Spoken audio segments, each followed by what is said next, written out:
Man, I hear a lot of stories from Idaho. You know, we kind of live up in the mountain country up there.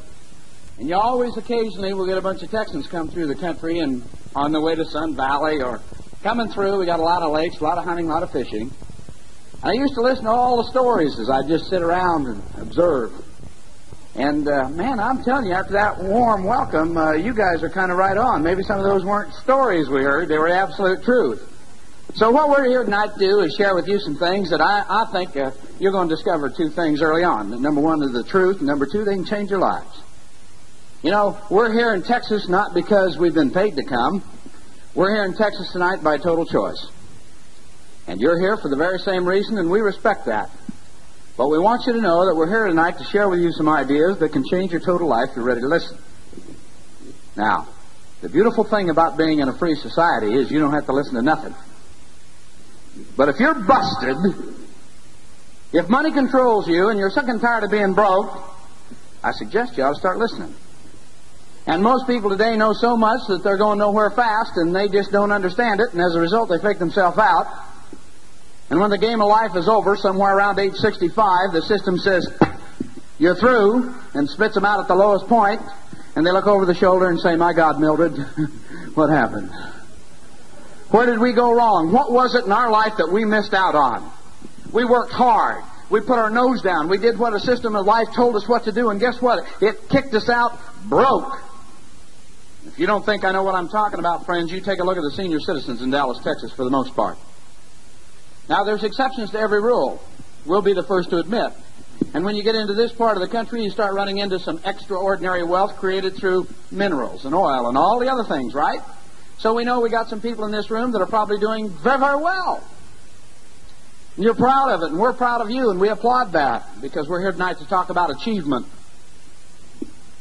But a lot of people think they're doing real well, but I got to ask you, compared to what? I got to ask you what your standard is. I got to ask you, are you comparing yourself to all the broke people in Dallas? Compared to them, you're probably doing great. Well, what about raising your standard to excellence? What about to complete total financial independence and personal freedom? What about living life the way you want to live it instead of being controlled by time and money? Now, I always like to talk to professional people because I used to be one. And I'm always amused, particularly the doctors, when they say, well, I do whatever I want anyway. And I said, good, let's go play golf all day tomorrow. Well, wait a minute. I got a little patient coming in there. Well, I thought you could do what you want to do. Just call them up and cancel them. Oh, you don't understand. See, all of a sudden, when you call the shots, they begin to change the deal on you. And that is a person that is controlled. Now, I'm not putting doctors down, and I'm not putting people down. But I want you to understand a little bit about where I come from, particularly for the new people here that weren't sure what you were coming to, and you're really not going to be sure after I'm through. But I'll guarantee you one thing you're going to be, if you want to succeed, you're going to be excited. And I'll promise you that nothing will happen in your life until somebody gets excited about something, and you better pray it's you.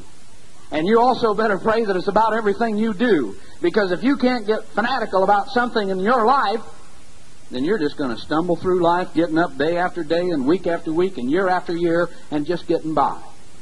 Most people never use any of the ability they were given at creation. God gave you the most exciting thing in your life placed between your ears. And most people ask their brain to do nothing except what it did yesterday. And we call it 10 foot forward and 10 foot back. 10 foot forward and 10 foot back. You ever heard that story? Had a bear in a cage. It was 10 foot long. They put the food at one end, they put the bear at the other. And every day he'd walk 10 feet and eat, go back over and lay down. Walk 10 feet and eat, go back over and lay down. Did that for 10 years in a zoo. Everybody would watch him. They removed the cage one day. 10 foot forward, the bear would go over and eat. Go back without bars. 10 foot forward, the bear would go over and eat. Go back without bars. Now here's what's scary. They moved the food 15 feet away from the bear. The bear went 10 feet and stopped. So many people in life get comfortable with what they've got. They're 10 foot forward, they're 10 foot back. They got up and did for money today what they got up yesterday and did for money. And they're going to get up in the morning and do for money what they did today. And their lives are going round and round and round and round in a circle 100 miles an hour. They're on the road to nowhere and don't even know it. but is 10 foot forward and 10 foot back. And you accuse them of being in a rut and they get defensive because they're comfortable. Well, let me tell you how I define a rut so you know where we're coming from. If you know how much you're going to make in 1982 within $5,000, you're broke. You need to pay attention. And if you haven't changed the wake-up time on your alarm clock in the last 3 years, you're in a rut. And I'll promise you that. And I don't care what you do. And I'm also going to tell you that you don't have to change or do anything about it. But if you're sick and tired of being controlled by time and money, just keep doing the same thing you've been doing, and guess where you're going to be in 5 years? You're going to be in the same place you are today, except you'll be worse off, because taxes and inflation are going to continue to eat you alive. And that's why we're here tonight. 5 years ago tonight, I was in my office because it was tax season. I was a CPA and had been for 8 years. I have done exactly what a system of education had taught me how to do in America, and that's how to be busted. And that's exactly what I was at age 32. I have done what I've been programmed to do, and that's get some good education, some good experience, and go out with all that ability and exchange it for a salary and get up in the morning and go do the same thing I did the day before and the week before and the year before that for 8 years. I would be called in one day a year by a great big honcho boss that I was after his position because I expected to be at the top in that area of my life. And he'd call me in and he'd say, "Dave, you've done a tremendous job for us. We just appreciate it." It was an international accounting firm. And I had a big fancy title with it. And he said, "Dave, I want you to know that you've done a fantastic effort for you. But you got to understand it's been kind of a hard year. And we know you can handle responsibility, and we're excited about that. What we've got a concern about is we don't think you can handle pay. And as a result, what we want to do is give you a nice little cost of living increase here to recognize your efforts. About 10% increase in income." Now, the problem with that is that inflation back then was up 12%. So right off the bat, I lost 2%. And then the stupid raise, all it did was move me up another income tax bracket. You ever been in that position? So what inflation missed, Uncle Sam grabbed his big hand in there and got another big bite, and I became a 2-time loser. But I did get a smile, a handshake, and a new title, a manager. They moved me into a corner office, had mahogany paneling on the wall, and I had 2 windows, and then I received the ultimate success. In Boise, Idaho, it's designated by 2 people bringing a rubber tree plant in, setting it down. And I swear that's what happened to me. And when I first got involved in what I'm involved in now, and they talked about that, I about fell out of my chair when I heard it. Because I could show you my rubber tree plant. I looked good, I smelled good, and I was broke. I was so successful, I did what 60% of the married men in this country have done before. I put my wife back to work. But because I was professional, I dashed out immediately in the neighborhood and said, "Jan's gone back to work because she is bored around the house." I didn't want him to think that a young, aspiring CPA couldn't support his family. I wanted people to think that I was doing real good, because where I was going wrong and didn't even know it, I was comparing myself to broke CPAs. And I was right down in the rut with them, laying there, and pigs don't know pigs stink. Do you know that?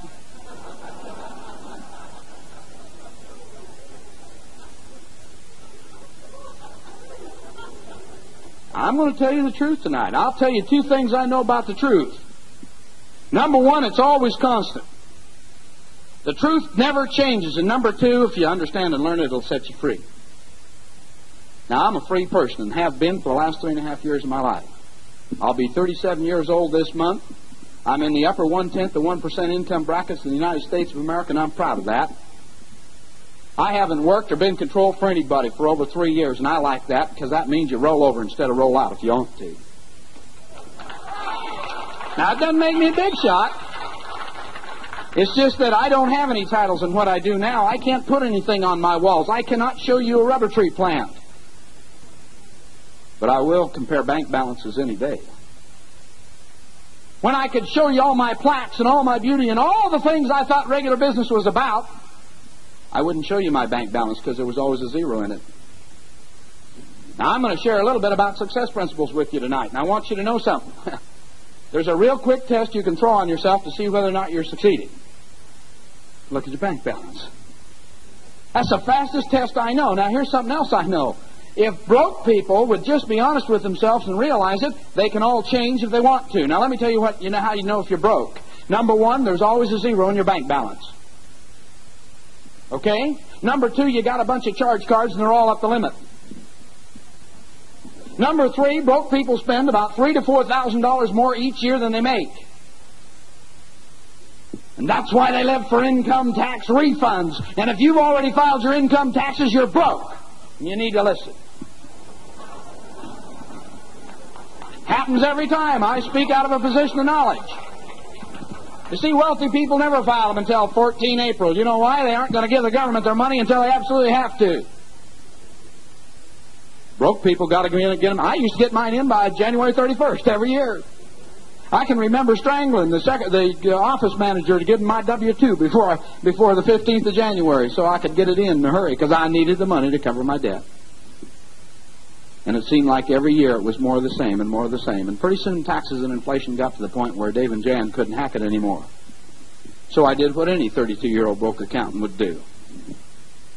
My wife wanted a new automobile. We had a car that wouldn't start in Idaho when it got cold. It was a pre-owned 67 Nova that leaked oil. Now, regular people call them used, but professionals call them pre-owned. Ours has been pre-owned 3 times before we found it on a lot. And I finally had a bellyache of it. I just got tired of my wife saying, I got to have a car, I got to have a car, I got to have a car. And I said, fine, we'll solve it. Quit bellyaching, you're going back to work. I'll splurge, honey, after you get a job, and we'll let you get the used Toyota of your choice. I was going to do mine for the country's gas shortage. And that's where I was 5 years ago last month. It was tax season, and I was so busy I didn't know whether to come or go. I was busier than a one-legged man in a fanny-kicking contest. And that's pretty busy. And if there's any CPAs that their experience is in the area of income taxation, you know where they are tonight? If they don't have a dream, then the office and the lights on. Because it's tax season. Now, ski season and tax season fell at the same time in Idaho. I love to ski. Unfortunately, I never did. Because I couldn't get away. And I would work every night until midnight. But here's what you got to understand about people that we know. People will do what they want to do. Now, the reason I'm telling you about this is because I'm still concerned about the people that came to see a business tonight and haven't got me figured out. So I'm going to get you and me figured out so I can get on to what I'm going to talk about here. But I want you to know that I'm no different than anyone else sitting in this room.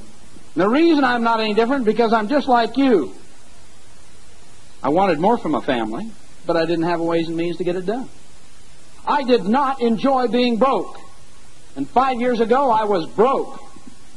And I was sick and tired of it. We were living what's called a life of quiet desperation.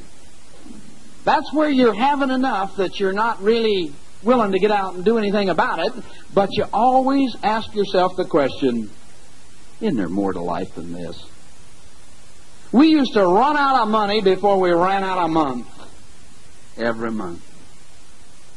I can remember getting a paycheck from the cashier, riding an elevator down the fanciest office building in Boise, Idaho, to the ground floor and walking 3.5 blocks to the bank and taking my check and giving it to the teller at the bank and kissing it goodbye.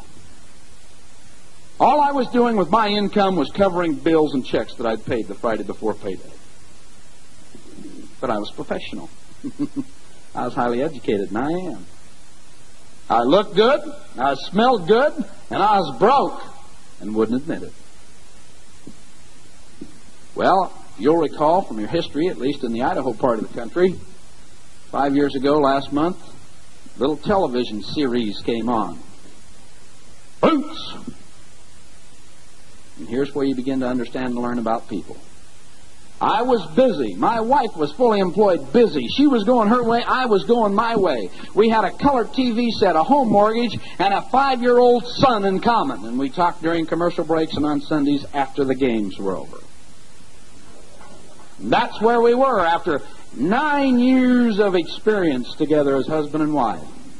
I'd promised my wife everything the month we got married, and 8.5 years later, as close to the moon as we got was a good look on a clear night at it. She was beginning to wonder why I wasn't any more excited about getting up on Mondays than I used to be. I was 32 years and peaked out, and it was the busiest time of my life during tax season.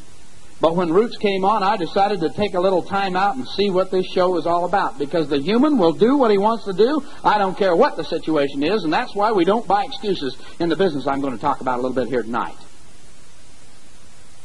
You see, an excuse don't pack it. Failures make excuses in life. Successful people make things happen. Which one are you?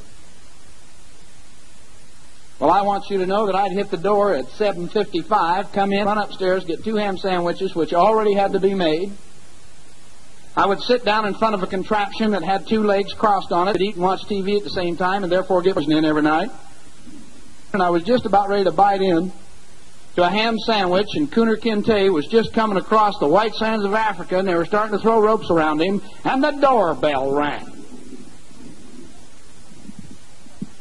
Now, just a week before, a fellow had called me that I hadn't seen in 10 years and lived over 300 miles from my home and said he was going to be down to talk about some money ideas to me.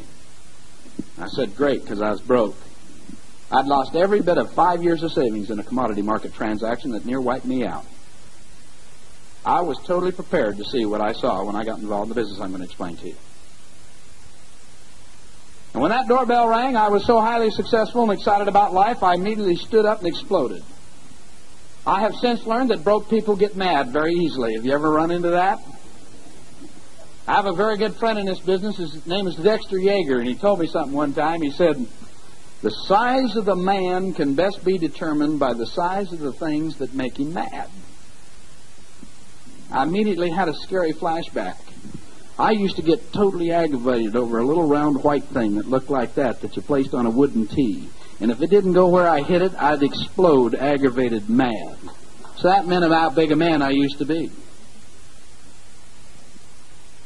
But I stood up, the hero, the broke person in the head of my house, and I pointed my finger at my wife and I said, he's here. You go down to that door and you tell him I am at the office. I want to watch this episode, because I would watch television for 2 hours and then go back to the office and work until midnight. Now, I'm married to a wonderful woman. She stood up and said, Dave, you go down there and tell him you're at the office. And that's how I got suckered into looking at the business. That's how I got snaked into looking at something that totally has changed my life. I was hooked. There was no way out of it. I slammed off the television set and I went downstairs and I was mad. And I want you to know, when I could get mad 5 years ago, it was a pretty good job of it. And he began to talk to me about things like making money. Well, I wasn't making any, so I couldn't relate to him. But you know what I did? I started telling him immediately how good I was doing, as if I was trying to impress him. You ever noticed how somebody immediately, when you ask them what they want, begin to try to justify the failure by telling you how good they are? I love asking professional people what they make, because they'll always tell you gross. They're afraid to tell you what they're clearing. Net. And the reason that is because most people in life have no possible comprehension of where they're going and what they're doing.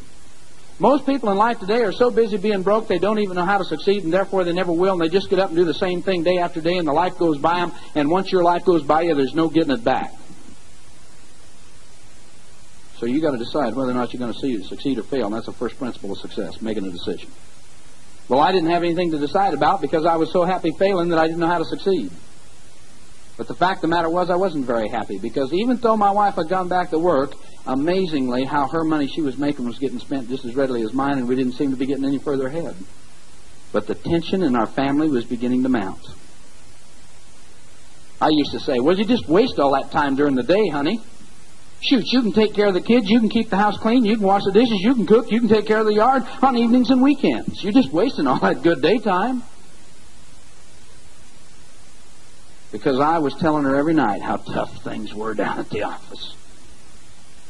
You ever seen it? I sat down 5 years ago last month and took a look at a business idea that totally changed my life. I got so excited I didn't sleep for 3 days. A gentleman looked me dead in the eye. I'd driven 300 miles through a snowstorm in the state of Idaho, and he said, Severn, I'm going to show you how to make money hunting geese. Now, I love to hunt and fish. You have some people in the room that like to hunt and fish? I looked him dead in the eye and I said, are you telling me the truth? He said, yeah. And I said, friend, you show me a way to make money hunting geese and I'll be a millionaire. He did, and I am.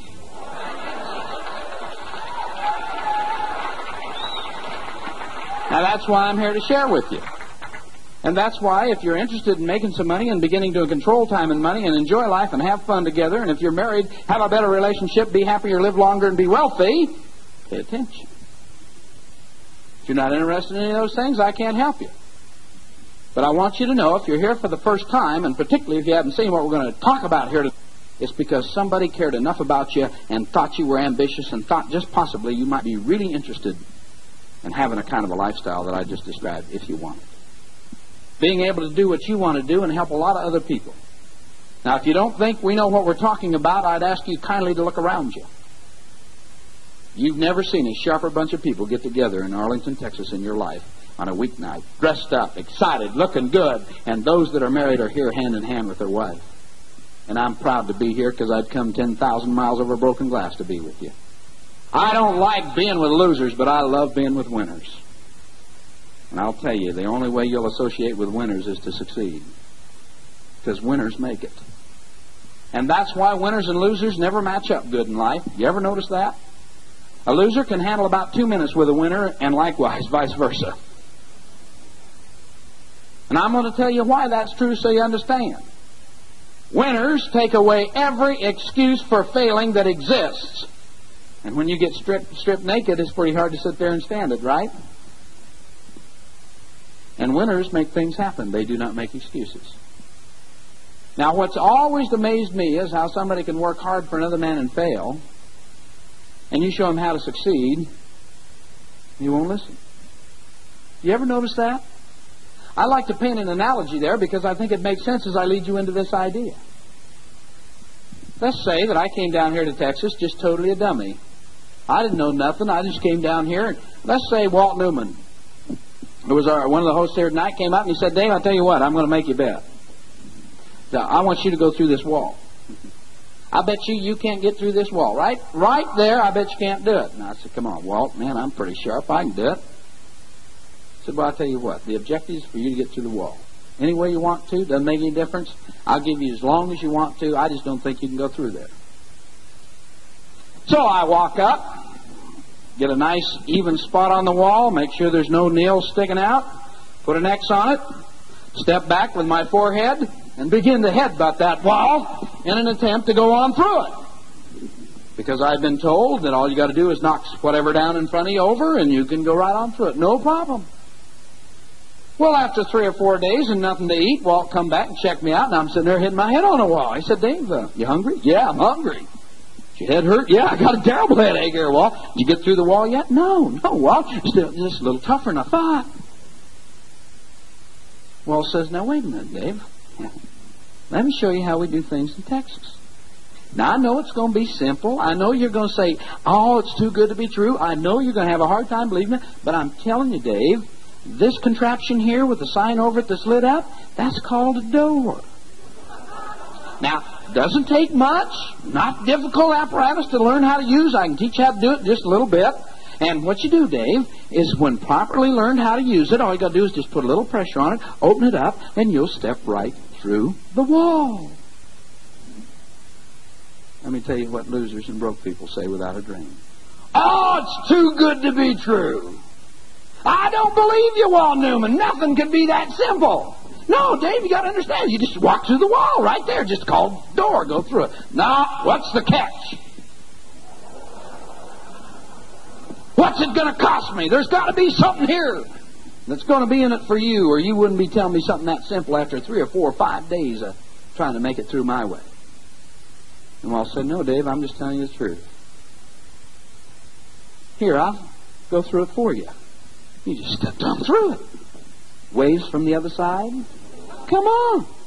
No. There's something wrong here somewhere. It just is too good to be true. Now, if you were Walt, and I refused to go through the wall, and went back over and began to hit my head on the side of the wall there, what would you think about me? You'd question my mental capability. You'd think that I totally either didn't want to go through the wall or enjoyed breaking my head open. How long would you, if you were Walt, sit on the other side of the wall and convince me to come through the door? Wouldn't you go find somebody else that wanted to come through and go with you? Wouldn't you get on down the road of success and begin to enjoy life with the people you want to be with and work with ones that want to succeed rather than trying to convince somebody how to succeed that don't want to? First principle of success. You got to make a decision in life whether you're going to make it or not. If you haven't made a decision to make it, you've made an automatic decision not to make it. You either succeed in life or you fail. There is no in between. You're either going to make something happen or you're going to make nothing happen. And that's the very first principle you need to understand. So success begins with a decision that something is going to happen. Now here's where a lot of people blow it, and blow it real bad. They have to figure out how they're going to get something done before they decide to do it. And when you confuse the decision process with the how you're going to achieve it process, you won't make a decision. It's called decision constipation. And if you don't make a decision to succeed, you've made an automatic decision to fail, because no action equals failure. Now in Idaho, we call them thumb suckers. They insert their thumb into their mouth and go to work on it. They never do anything. Or they'll come up with some brilliant statement like, you do it, and if it works, I'll see if I can do it. That'd be just like a guy coming out here, a farmer in Texas, saying, listen, man, you plant your wheat, and when it comes up, I'll plant mine, just as soon as it comes wintertime. You see, a lot of people say, have you ever heard this one? I gotta see it to believe it. I'm going to tell you, friend, if you can't see something before you have it, you ain't ever going to have it. Now, pardon the word ain't. Okay, if we have some English teachers in here. I just want you to know that when I had real good English, I was busted. So I don't worry about it anymore, and if I can overcome it, so can you. I just want you to hang loose. Now watch. Now watch this, because I'm taking you right up to the point here. If you have to wait around for somebody to do something before you can believe it can be done, you'll never do anything, and as a result, you fail. There's only one other point that you got to understand there, is that you only get one go-round in this life here on earth, and you better make the best of it, because you don't get tomorrow back. It's gone.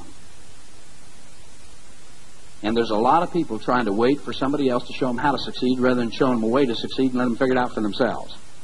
5 years ago, I got shown how to succeed. Instead of being given a fish, I was given a fishing pole and taught how to fish. Then it was up to me to do with it. And that's why you got involved in the business that we're going to explain here tonight. That's why you got involved in business for yourself, because America is a free enterprise system. I will guarantee you that the Pilgrims and all the people with Columbus did not board up on 3 ships and come to America to get a job. They came to America because it was the land of the free and an opportunity to succeed in life in a free enterprise economic system developed by a guy named Adam Smith. Now watch. Prior to the turn of the century in this country, over 90% of American people worked for themselves. Were self-employed, and the handful that were employed were in an apprentice capacity, trying to learn a trade or one ways and means to exceed in life and accomplish their own dreams, goals, and desires through a thing called free enterprise. People weren't taught how to, yes, boss, yes, boss, yes, boss. They were taught how to make things happen themselves. Don't laugh. I pucker up all the time.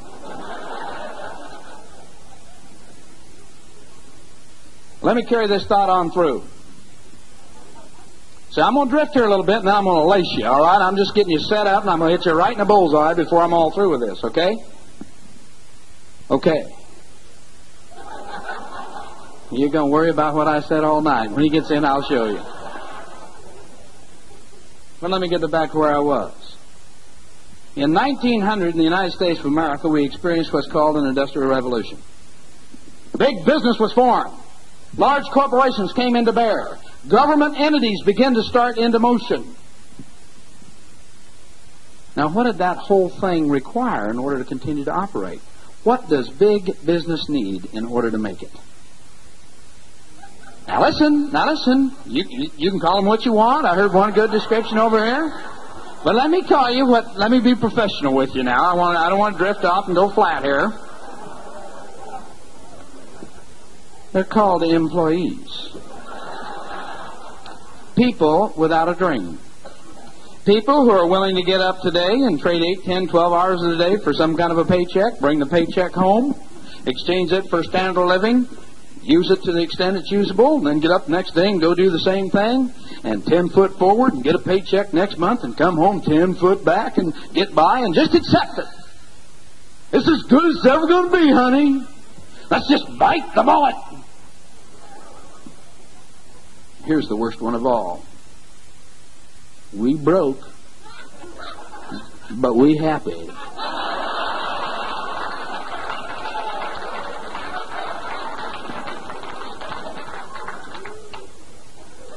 Day after day after day after day after day after day after year after year after year, and all of a sudden life is over. And for the last 80 years in the United States of America, and I know this is going to hurt you, but this is why we talk the way we talk about it. America is the greatest country in the history of the world, and yet it's the only country that does not teach its young its own system of economics. You were taught in this country today through a school system that teaches you how to get some good education, some good experience, some good knowledge, and go out and get a job and guarantee yourself a right to fail. Because 98% of American people today in the United States of America are controlled by time and money, and by their 65th birthday they'll either be dead or flat broke. Out of every 100 men in America today, and working women, ladies, because 60% of the wives in this country now work, and it ain't because they're bored. Now listen. Out of every 100 working people right here in Dallas-Fort Worth, just as much as in America, 36 out of every 100 will be dead before they ever see the age of 65. The major cause of death is heart attack. It is not caused from overwork. It's caused from stress, strain, and anxiety at trying to make a $5 bill go where a $50 bill ought to go. Now, you can't be happy when money is wiping you out.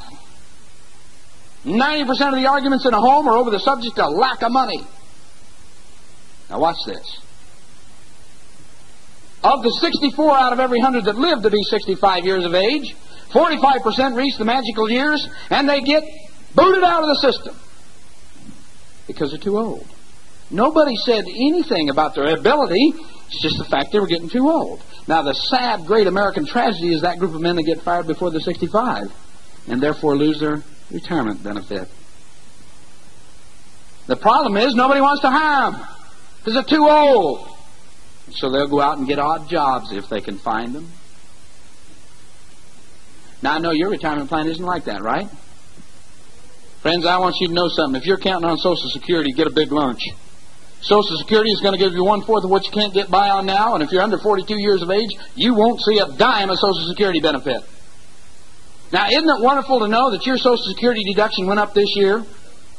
And if you're under 42, you got to leave more money at the office and never expect to have it in return. Isn't that wonderful? How many were asked to go back and vote in Washington when they passed that law? Do you know it's already been passed for next year too, rate and base, and therefore you're going to pay more next year?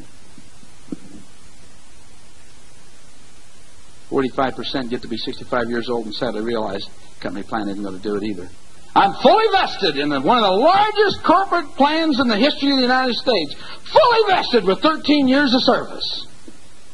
Christmas time this year, I got a letter and I had to be amused by it, and I'm going to tell it to you because some of you don't believe it, but it's true. After 13 years of my life, nothing less than a 60-hour work week, nothing less, never a vacation, never with my family, all the time busting my brains out for somebody else, my full total vested benefits are $36 a month beginning the day I turn 65. Now, you see, I didn't read the small print down at the bottom of this particular plan. That's a good plan because a bunch of CPAs wrote it, right? Now, yeah, you bet. I'm going to tell you who the company plans are for, the president and vice president, and that's it. And the government makes you throw in the employees just to make it look good. Now, watch. They said I can wait until I'm 65 and begin to draw it, or I could make a fair and equitable settlement. 13 years of my life would be cashed in right now. I could get a check for $392 and they'd call it even.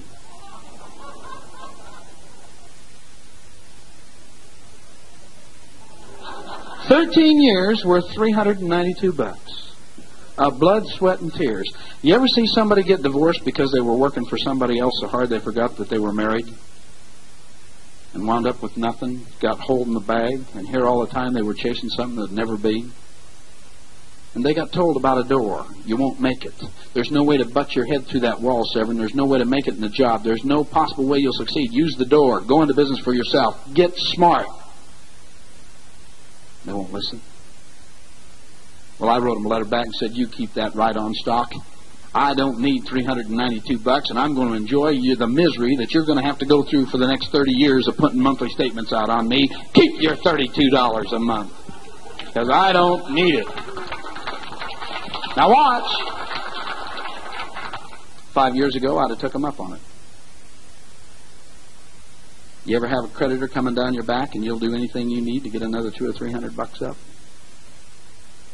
I'm going to promise you, friends, if $1,000 a month makes a difference in your life, you hear what I'm trying to tell you tonight. I'm not down here to entertain you. I'm down here to point some things out, and I want you to understand them. 45% who live to be 65 got to rely on relatives. They move in with their kids. You ever seen it happen? Then everybody can be miserable together. 30% don't have any relatives. They will go to the public welfare system with a handout because they've been taught how to have a free lunch in this country. 23% won't go to relatives, won't go to welfare, have too much pride for either one. They'll go out and get odd jobs because at 65 they're non-productive people. They wind up mowing lawns and fixing automobiles and just puttering around. Broke! But they got to eat. And if you'll total those three numbers up, you'll see that 98 out of every 100 people in America today that live to be 65 are controlled by money and cannot live life with any kind of financial dignity. They're broke. They've got two things in common.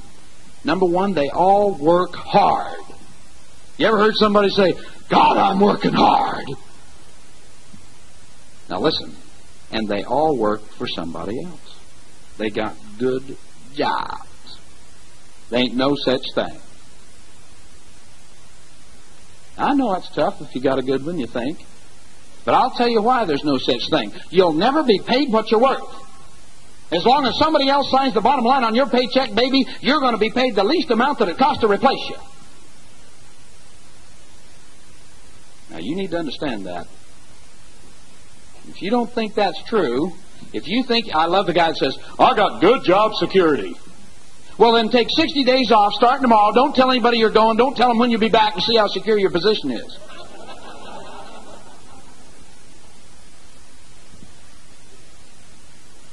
There's no such thing as a good job.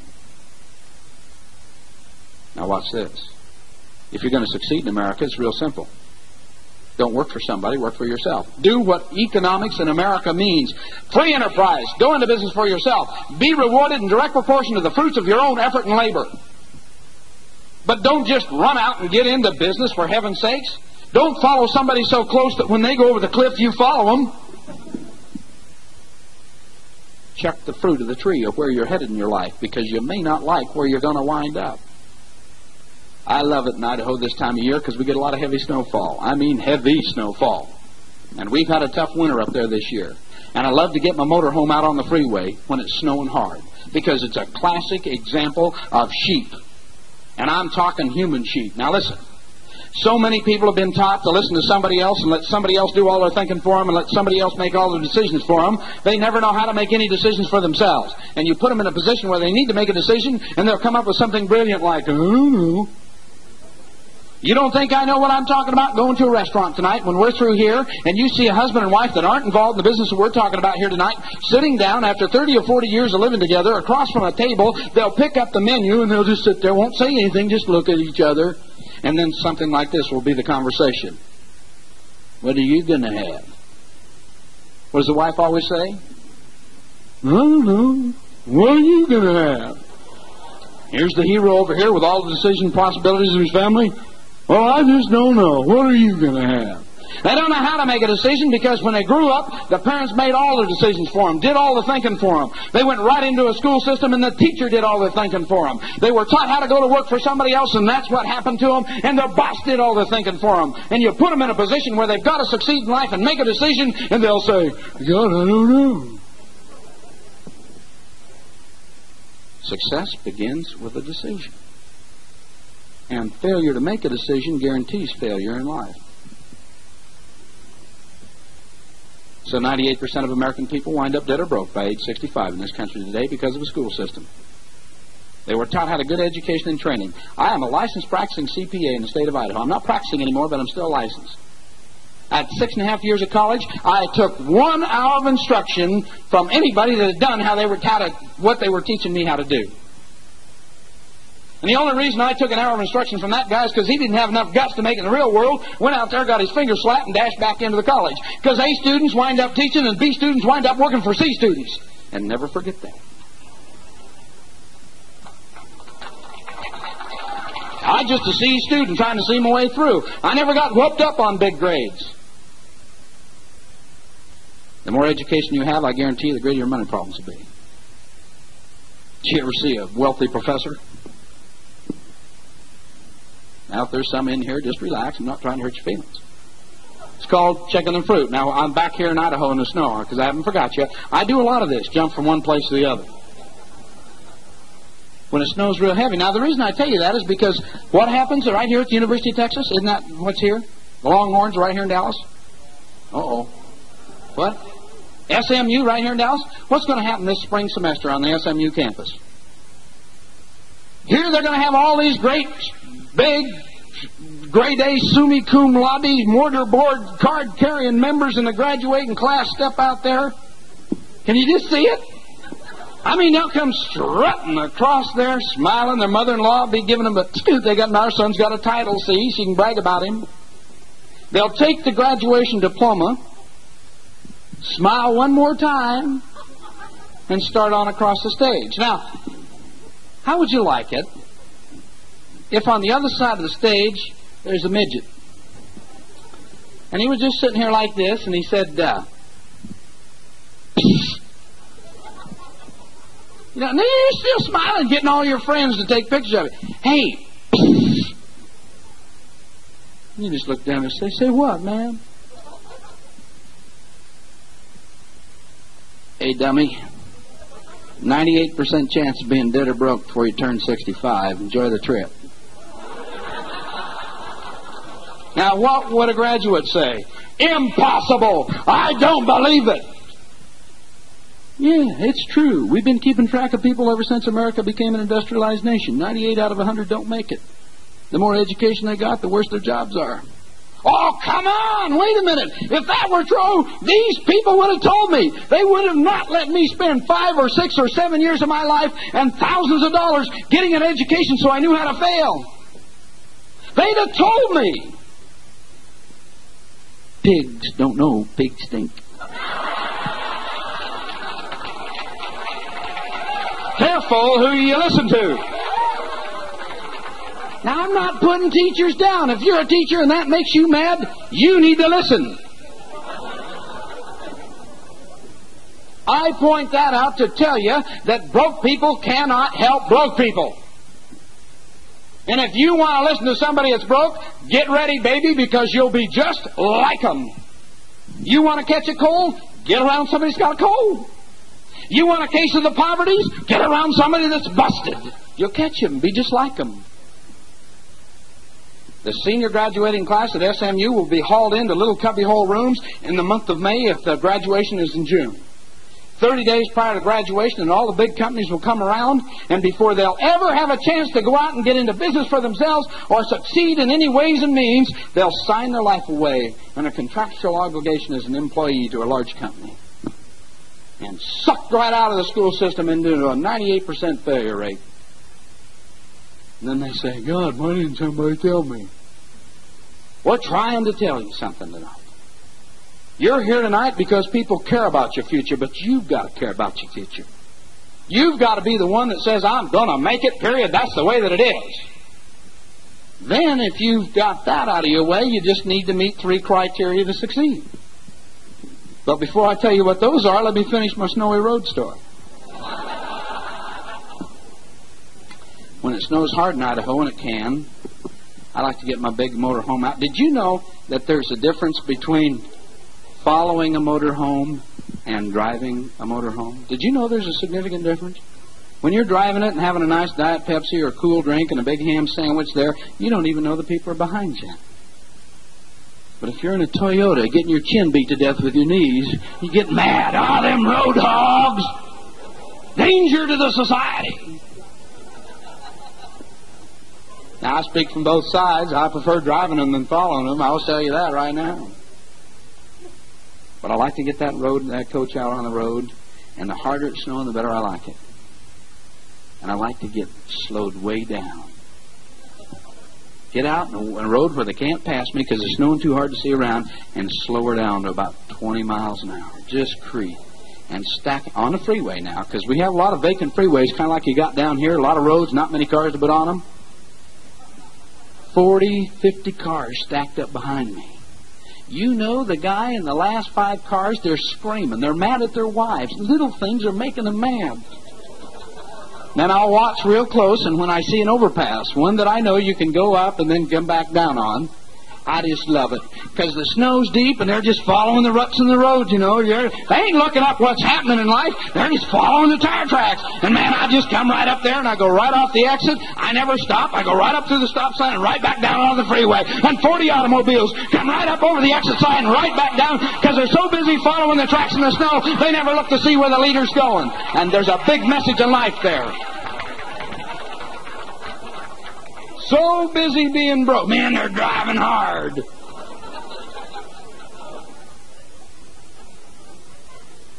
Why do people fail? Because they never check it out.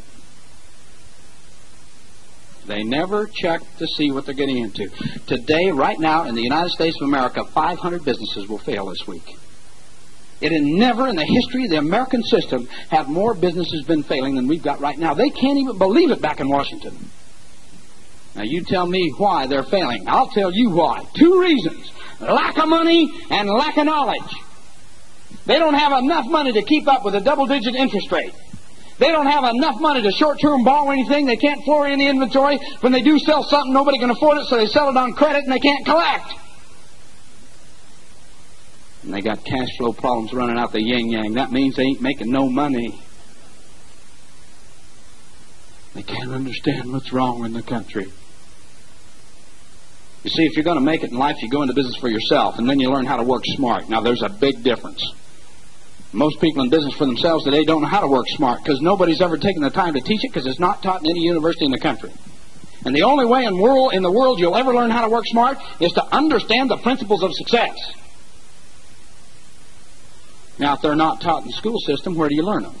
There are only 2 places. You can read about them in any success principle book ever written. What a drag to read something like that, right? 5 years ago, the best reading that I could come up was Playboy and Penthouse. That was my reading habit. To read in a success principle book, you got to be out of your mind. You know why? Because my reading was basically deferred income taxation. You want to go to sleep in a hurry? Read how that works. So most people we find are very poor readers. Now, I'll tell you something we find in the circles of successful people. Leaders are readers. Successful people read every day. I had a good friend that was on a cruise ship here not long ago. We were floating around the Caribbean, having a good time with a bunch of people down there. He ran out of reading material. His name's Bill Britt. He totally had read up everything he had. He's a tremendous human being and leader of men. A tremendous leader of men. So you know what he did? Now just listen. He reached into the drawer of the stateroom desk and pulled out the menu and read it. Read it 3 times before he crawled into bed. You know why? Because successful people understand the second principle of success. You cannot create something greater than what you are. You cannot give out something you don't have. If you put nothing into your brain, nothing will flow out of your mouth. And don't forget that. Now watch. 98% of the people in Dallas, Texas tonight are putting negative into their mind, and that's all. Where do you suppose the average Dallas Texan is right now? He's at home excited in front of the idiot box, practicing for his future. What's on, honey? I'm not putting them down. Doing the same thing in Boise. They can't understand why they're getting killed by taxes and inflation. They're so totally excited about paying Uncle Sam all their money this April 15th, they can't stand it. They get to sell something so they can pay their taxes. Or worse, go down and borrow it. Why is that? Because they don't have an option. They don't have an alternative. Now let me tell you this. If you take in something, you're able to give it out. If you don't take anything in, there's no way in the world you can give it out. And confused people don't understand that simple principle. Now watch. Which comes first, the chicken or the egg? You ever see an egg lay a chicken? Ain't no problem at all when you know the truth. Eggs don't lay chickens. The chicken came first. God created a chicken, the chicken created the egg. But confused people that don't understand the simple truth I just gave you say, well, I don't know, boy, it's a tough question. I know the chickens come out of eggs. You see the question there? The Creator has to be greater than that which gets created, which means that if you want to succeed, you've got to find out what successful people do and then simply duplicate their work habits. That's all it takes. And everybody's running around trying to find the secret of success when it's right smack in front of the face. Success is so simple, it's incredible. But I'm telling you who makes it hard and who screws it up. People. They try to make it tougher than something that it is. Because they don't have a ways and means to accomplish it. I am totally convinced that never in the history of the SMU campus has anyone come across the stage, took their diploma, smiled out in the audience and said, it's my whole purpose in life. I've spent 4 years and $40,000, and my whole purpose in life is to stay broke the rest of it. I want to find a good woman and make her work until we die together. Now, at about age 22, when a man enters the work system, what's his goal in life? To succeed. Do you think 98 out of 100 were planning on failing? No way. They were going to do what you were going to do when you were 22 years old. Set the world on fire. Do you remember all those lies you told your wife the month you got married? We got married the day they walked on the moon. When Neil Armstrong started talking about that one giant step for mankind, I said, sweetie, you ain't seen nothing yet. 8.5 years ago, she was working so we could afford to use Toyota. 8.5 years later. You see, what happens is people don't understand that if you want to succeed, you've got to understand the principles of success. That's just the way that it is. It's the only way to succeed. Because you can't create something you don't know. Now watch. Money is not the only ingredient to success, but neither is poverty. Money won't buy you happiness, but neither will being busted. Money is part of success, very similar to breathing is part of life. Would you agree? Not the only part of it, but a very vital part. If you want to succeed, you've got to possess what you've been criticized for having all your life, and that is a dream. God said it in Proverbs when He said, man without vision shall perish. Friend, the word shall, and He isn't kidding about it. Now, it doesn't mean possibly, could, might, oughta. It means shall. A person without a dream just gets up day after day and week after week and year after year and does the same thing. Never wants more, never has more, because broke people never need much. You talk to them about dreams, goals, and desires, and they'll say, I don't know. Where do you see yourself 4 or 5 years from now? Oh, God, I've never thought about it. Man, I hadn't thought about it either. I was living from paycheck to paycheck. As far ahead as I could think is 30 days. The first of every month. And on the second of every month, I'd had it all spent. And as professional people, we would eat pancakes the last 5 days of the week, and the only people that knew it was me and my wife. If we wanted to do something big, we had to make major financial sacrifices in another part of our life. We used to go places not because we wanted to go, but because we thought if we didn't go, it looked bad. And so we would sacrifice our children's fun for the sake of keeping up with the Joneses. It's called status, and it's for stupid people. Status equals low self-image equals no money. Because we didn't have a dream. Now, Ben Franklin said it a little bit differently several hundred years ago. He said, people without a dream are mentally dead. Most people die at age 22. Sadly, they're not buried until about 67. Friends, when this dies, all this does is wait around to go in the hole at the same time. Now watch. Now watch this. You've got two aspects to your body. Two income-producing capabilities to your body. One is a multi-million-dollar income-producing capability from your neck up. The other is a $7.50 hour net producing capability from your neck down. Which one do you feed the most? You know why 98% of American people are busted? They spend all their daytime feeding that part that nets them out about $7.50 an hour. And I know that isn't you, right? Inflation has taken it all the way up to $8.50, but spending power is back down to $5. Why don't you start learning how to work smart? Feed your brain. Feed the one thing that will take you where you want to go if you're prepared. Now, there's three things that you must meet, three criteria to meet in order to succeed. First off, you got to have a dream. You got to see something before you have it. The second thing is you got to want more in life than what you presently got. And the third thing is you got to be willing to get up off your rusty dusty and go do something about it. The question is, will you? You see, when somebody started talking to me about a dream 5 years ago, I didn't have any because the reality. Do you know that? If you don't think that's true, take your tire jack down to the store tomorrow and try to change it for beef. You got to have money to convert dreams into reality, whether your dream is big or little, small or large, material or non-material, tangible or intangible. But money will control you if you never learn how to control it.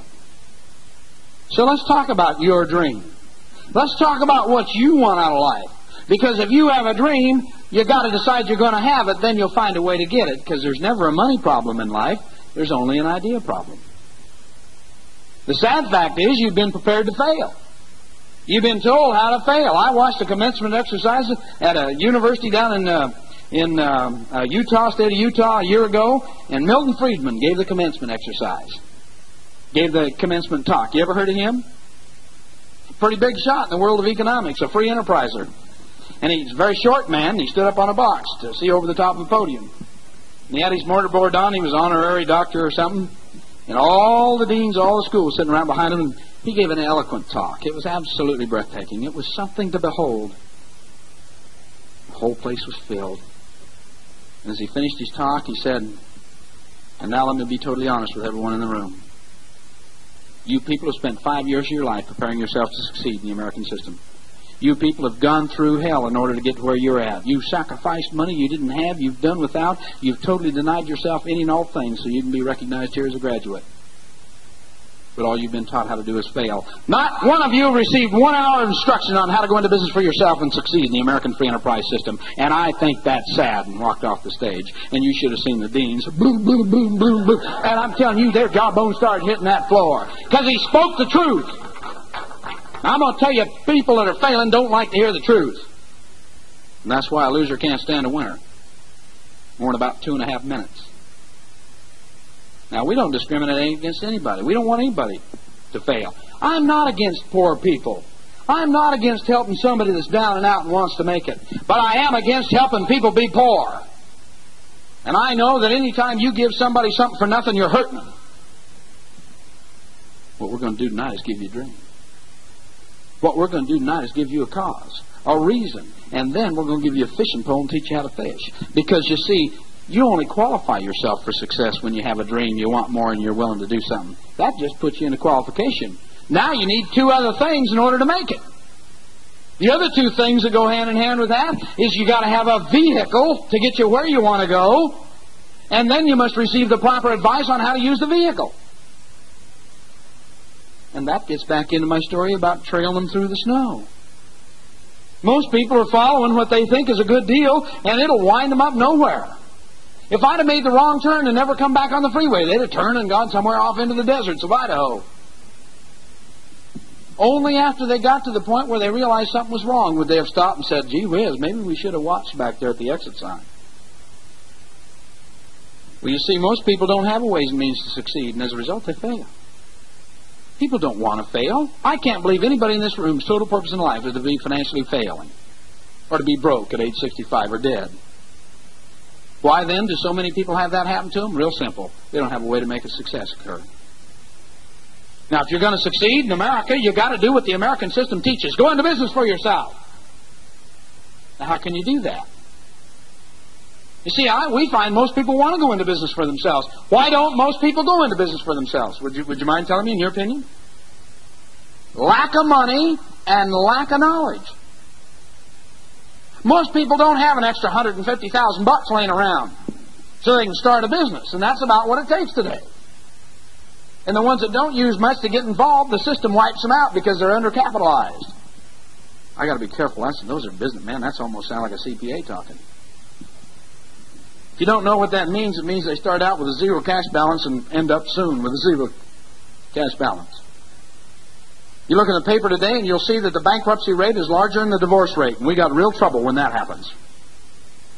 But you also see a 55% divorce rate in this country today, and I'll promise you that 90% of it's caused from lack of money. The husband and wife separate because the wife has to go back to work to keep up with all the problems in this country and economics. It drives a wedge in their marriage. They aren't happy. Women don't like to be married to broke men. Do you know that? That's why every other house you drive by in Dallas got marriage problems. That's what a 55% divorce rate means. You know that? You think kids get excited about seeing mom and dad scrap and fight and be miserable all the time because there's never any money to eat? Do you think that people enjoy watching their kids go hungry? Friend, when you can't pay your bills to eat, you got a mess financially. And if you got it on a part-time basis, with no money down, just 8 to 10 hours a week, a smart effort, learning some things about duplication, I could become financially independent and personally free at a minimum $50,000 a year, part-time second profit out of my own business, and never have to quit being a CPA. But minimum net out $50,000 a year on the side. Oh, I said it's too good to be true. I said this. It doesn't cost any money. It's got to be illegal. Every fool knows it takes money to make money. That's what I said. Only broke people will tell you that. Because it's a great way to justify why they're not doing anything. See, if it took money to make money, you'd never make it. Nobody would. Because nobody was born with a fistful of cash. You ever see an announcement? Born this day, 6 pounds, 8 ounces, and a handful of hundreds. And therefore, if it took money to make money, nobody had any money to begin with, nobody'd ever have any money to make any money, we'd all be broke. If you're new here, you'll figure that out when you get home and listen to the tape.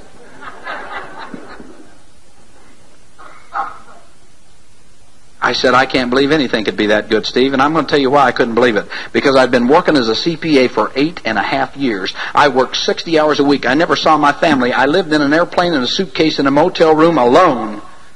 And I wasn't making $50,000 a year. As a matter of fact, only 3 in every 100 people in America make that kind of money. So it was very difficult for me to believe that I could even make it, but let alone part-time secondary income. But it excited me. Because I'd ask you to compare what your option is to that. I was shown how in a 2 to 5 year period of time to make that kind of money. I couldn't believe it. Because I didn't have a dream. I had totally accepted the fact that my life was going to be that's the way that it was, and we'd take our little promotions as they came, and we'd get by, and honey, quit wanting that big nice house because we can't afford it, so let's just quit talking about it. Aren't you happy with that car? Here's language of broke people. Aren't you ever satisfied? What do you want a big house for? They're just more expensive to heat. I have a very dear friend out in Spokane, Washington. Just got the plans back for his new home. He and his wife, 20,000 square feet. Do you know who they make homes that big for? People that can afford them. 5 years ago, that same guy drove 5.5 hours one way in a motorhome and helped my wife and I begin a plan, a 2 to 5 year plan. Couple of nights of TV a week, kept my job, kept my position, got my promotions, but an incredible thing happened. My big dream was to make $400 a month out of this business, and when I made that in 2 months from when I began, I got excited because I understood that to make more, I didn't have to do anything more. All I needed to do was keep doing the same things I did to make $400 a month. That's all. You see, you can only make money one of 3 ways in this country. You need to know that. That's honest and legal. The first way to make money is with money. It's a process called investments. Great way to do it. Unfortunately, there's a few drawbacks. What's the first thing you need to make money this way?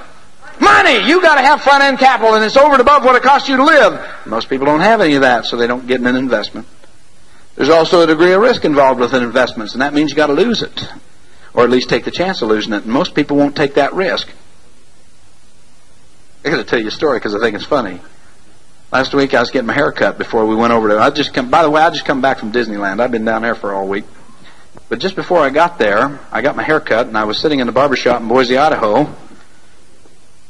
And I know something about investments. I know it's a great way to lose money. Harvard School of Business released a study last year, and it said 98% of the people that get involved in the money market lose money, 1% breaks even, and 1% makes money. So what he basically said is that there's 99% chance of losing money or breaking even in an investment. And I was sitting in the barber's chair getting my hair clipped and doing what I need to do that right, and a guy came in. Guess what he was? A commodities stock broker. Man, I know all about them because I'd already lost the ranch once in that deal. And so I was sitting there and just listening because I like to do more listening. I find leaders listen. Successful people got a bigger ear than they got a mouth. There's a message there. God gave you 2 ears, 2 eyes, and 1 mouth. I suppose He's trying to tell you something? 4 of those 5 sources are input. 1's output. Most people use them in reverse proportion. I was chipping my hair away, and a guy says, "Hey, Joe," to the barber. He said, "You know anybody's got any money?" Now, my barber's in the business with me that I'm involved in, and he kind of sat there and he said, "Well, yeah." He said, "I know one guy that's got some money."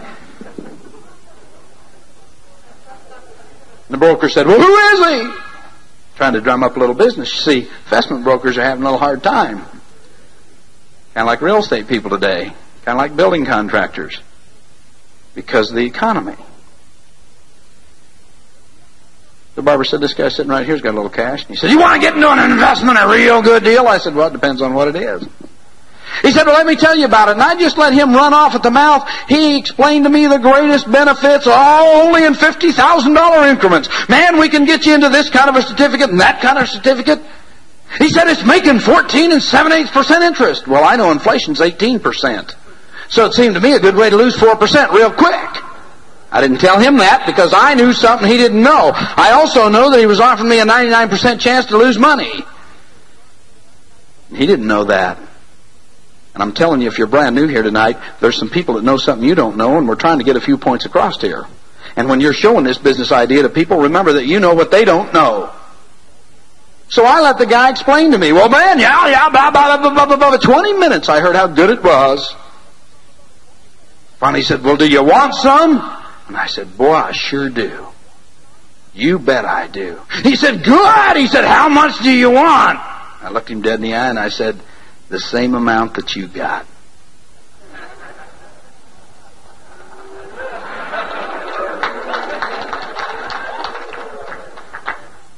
He didn't sell many shares that afternoon because he didn't own any.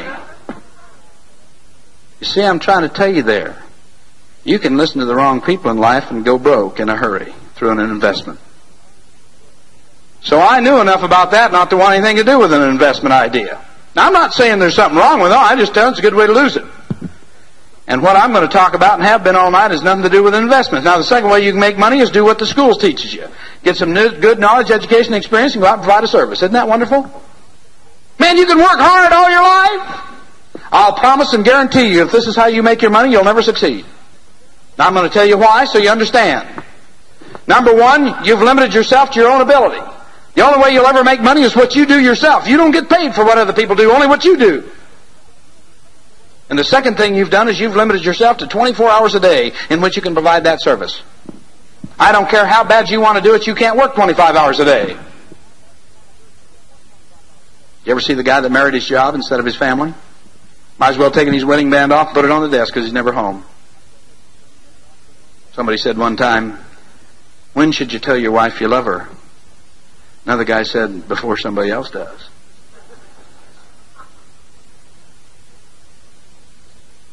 Didn't mean to throw a bullseye there, but I told you I'd shoot you in the smokestack tonight. This is a good way to go broke and die early. That is what 36% that die of heart attacks do. Pressure will wipe you out. On the plane the other day, I was flying along with a stress instructor. She's teaching stress classes for corporate executives. Isn't that something? She was uptight as unbelievable. Man chewing her nails and everything else. I said, you're a great teacher. Amazing. You trade hours for dollars, it'll wipe you out. You want to work smart? Learn how to put time to work for you. Time to work for you rather than you working for it. Big difference. Now, I'm not going to talk to you about a service idea tonight because I know those are two ways to fail, but here's what I do know. 98% of American people only know those two ways to make money in this country today, and that's why they fail. Now, I'll promise you can make money these two ways, but you can't have the other side of money. You can make a lot of money those two ways, but you'll never have any time to enjoy it. What good is $2,000 an hour if you haven't got any time to spend it? Guy said, how much did old man Howard Hughes leave when he died? His friend said he left it all. Now the other side of this is also true. In these two ways you can have a lot of time, but you never have any money to go with it. You ever see somebody get laid off? You ever see a big wig that got the axe? So if you want to fail, get involved in those two ways. You run a 98% chance of not making it, and if you do have money, you won't have any time. If you have time, you won't have any money. And that's why wealthy people today got so many problems. That's why you can make a lot of money today and be totally miserable. That's why money won't buy you happiness. And that's why people won't succeed these two ways. Now, let me tell you something else I know. In these two ways, I don't care how good you are at what you do, there's two things that are going to wipe you out. You need to know this. The first thing is a nice little law passed by our U.S. government called the Possessive Income Tax. And that law basically said the more money you make, the more the government will take. Isn't that exciting? Work harder to have less. Now watch. In Boise, we used to have two sources of income. One was called gross, and the other was called net. Okay? What's your name, please? Go ahead. Which one? Do they have the same thing down here in Texas? Okay. Are you employed or self-employed? You're employed? Okay. Which one is the biggest? Gross! Okay. Which one then is the smallest? Net! Who did all the work to generate gross? You did. Now let me explain. Let me make sure I understand.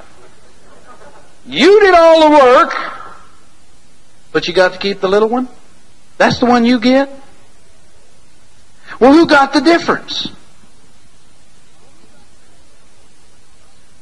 Uncle Sam. The government got the difference. Isn't that wonderful?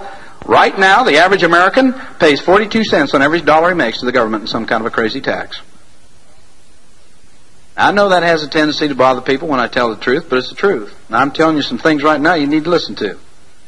Most people in Dallas, Texas will work through the month of May before any money they make goes to stay in their own house. Everything else goes to the government in some kind of a tax. Isn't that wonderful?